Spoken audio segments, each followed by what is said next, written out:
সুপ্রিয় ছাত্রছাত্রী, তোমরা কেমন আছো? আমরা শেষের কবিতা সুন্দরবন ইউটিউব চ্যানেলে গোটা পরিবার খুবই সুন্দর আছে। আর সেই সুন্দর থেকে সুন্দরতম সৌন্দর্যের পূজারী তোমরা। আর সেই পূজারীকে আমরা আজকে উপাসনা করব একটি বিষয় দিয়ে।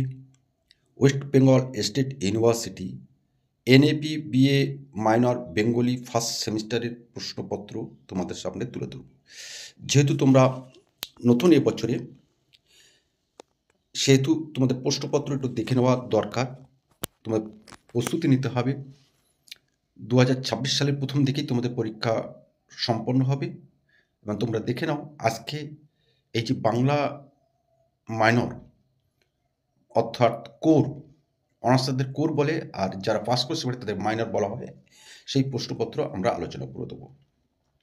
এখানে এক দাগ তোমরা দেখতে পাচ্ছ, মোট 4টি প্রশ্ন উত্তর দিতে হবে, যার প্রত্যেকটি প্রশ্নের শব্দ সংখ্যা 300 হওয়া বাঞ্ছনীয়। এটি বিশ্ববিদ্যালয়ের নিয়ম এবং প্রত্যেকটি প্রশ্নের মান দেওয়া হয়েছে 10 অর্থাৎ 40। সেই প্রত্যেকটি প্রশ্ন আমরা একক ধরে ধরে তোমাদের সামনে আমরা তুলে ধরছি। তো একক এক এই প্রশ্নটি আলোচনা করার আগে তোমাদের বলে দিই, তোমরা যদি আমাদের চ্যানেলে নতুন এসে থাকো অবশ্যই আমাদের চ্যানেলটিকে সাবস্ক্রাইব করবে। অবশ্যই তোমরা নতুন আসবে ফার্স্ট সেমিস্টার যখন, আর তোমার বন্ধুদের মধ্যে একটু শেয়ার করে দেওয়ার জন্য আমরা শেষের কবিতা সুন্দরবন ইউটিউব চ্যানেল পরিবার থেকে আমরা তোমাকে আহ্বান জানিয়ে রাখলাম এবং শুভেচ্ছা জানিয়ে রাখলাম। একক এক, একক একে প্রথম প্রশ্ন পড়ছে, বাংলা সাহিত্যের প্রাচীনতম গ্রন্থের নাম কি? কে এই গ্রন্থটি কোথা থেকে আবিষ্কার করেন? এই গ্রন্থের সাহিত্যমূল্য বিচার করো। এই প্রশ্নের মান রাখা হয়েছে 1, 2 এবং 7 অর্থাৎ 10 নম্বর। অথবা দিয়ে বাংলা সাহিত্যের আদি পর্বে বৌদ্ধ ধর্ম ও বৌদ্ধ সংস্কৃতি চর্চা কিভাবে প্রভাব বিস্তার করেছিল সে সম্পর্কে সংক্ষেপে আলোচনা করো। একক 2, আর্য অনার্য সংস্কৃতির সমন্বয় মঙ্গল কাব্যগুলির মধ্যে কিভাবে প্রতিফলিত হয়েছে তা সংক্ষেপে বিবৃত করো। অথবা শ্রীকৃষ্ণ কীর্তন কাব্যের আবিষ্কার সম্পর্কিত তথ্য সংক্ষেপে লেখো। কাব্যটির গুরুত্ব সংক্ষেপে লেখো। একক 3, চৈতন্য পরবর্তী যুগের যে কোনো একজন বৈষ্ণব পদকর্তার কবিকৃতিত্বের পরিচয় দাও। অথবা দিয়ে এই দাগে যে প্রশ্নটা পড়েছে, মধ্যযুগের নাথ সাহিত্য ধারায় উল্লেখযোগ্য কাব্য গ্রক্ষ বিজয় সম্পর্কে তোমার অভিমত ব্যক্ত করো। এবার আসবো আমরা একক 4। একক 4-এর প্রশ্ন আমরা আলোচনা করার পূর্বে একটু কথা বলে রেখে দিই, আমাদের শেষের কবিতা পাঠকেন্দ্রের অনলাইন এবং অফলাইন দুটি আমাদের ব্যবস্থা আছে। ইতিমধ্যে বারাসাত, হিঙ্গলগঞ্জ এবং ভান্ডারখালীতে আমাদের স্টাডি সেন্টার তৈরি হয়েছে। তোমরা সেখানে এসে পাঠ নিতে পারো, ওয়েলকাম জানিয়ে রাখলাম। আর সেই সাথে আমরা আরেকটা তথ্য তোমাদের সামনে তুলে ধরি, এই যে প্রশ্নগুলো আমরা আলোচনা করছি বা তোমার কোনো প্রশ্নের যদি উত্তর যদি না পেয়ে থাকো, তাহলে আমাদের শেষের কবিতা blog.com একটা ওয়েবসাইট আছে, সেখানে ভিজিট করে তোমার প্রশ্নের উত্তরটি সেখান থেকে নিতে পারো। এই আহ্বানটা তোমাদের কাছে রেখে গেলাম।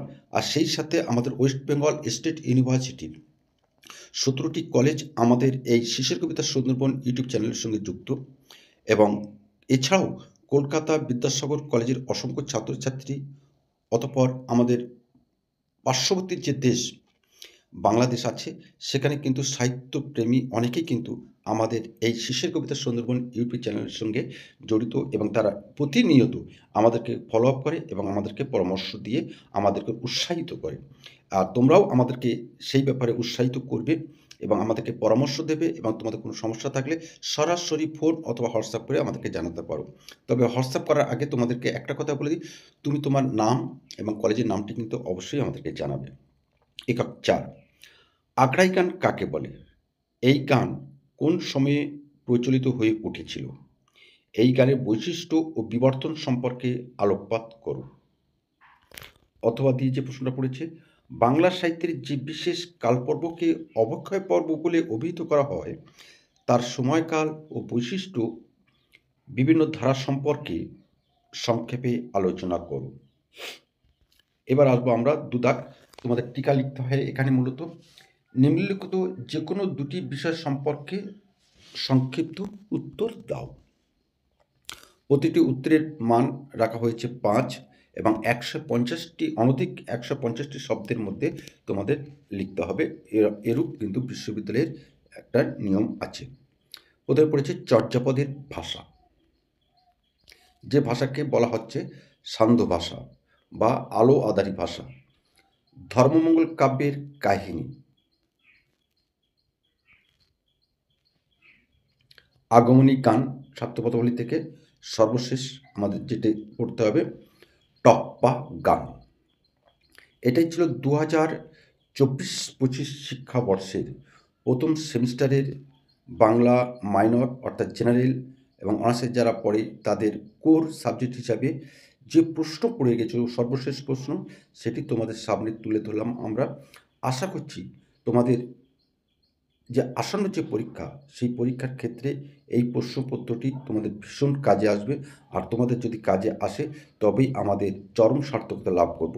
তবে যাওয়ার আগে আবার একটি কথা বলে দিই, please subscribe our channel and share to your friend. এটাই সোশ্যাল মিডিয়ার সর্বশ্রেষ্ঠ এডুকেশান চ্যানেল, যে চ্যানেলের মধ্যে দিয়ে অসংখ্য ছাত্রছাত্রী পাস করছে এবং ভালো রেজাল্ট করছে এবং এখান থেকে উপকৃত হচ্ছে, এবং তোমরাও সেটি আমাদের কাছ থেকে পাবে। এই কথা, এই প্রতিশ্রুতি দিয়ে আমরা আলোচনা এখানে শেষ করলাম।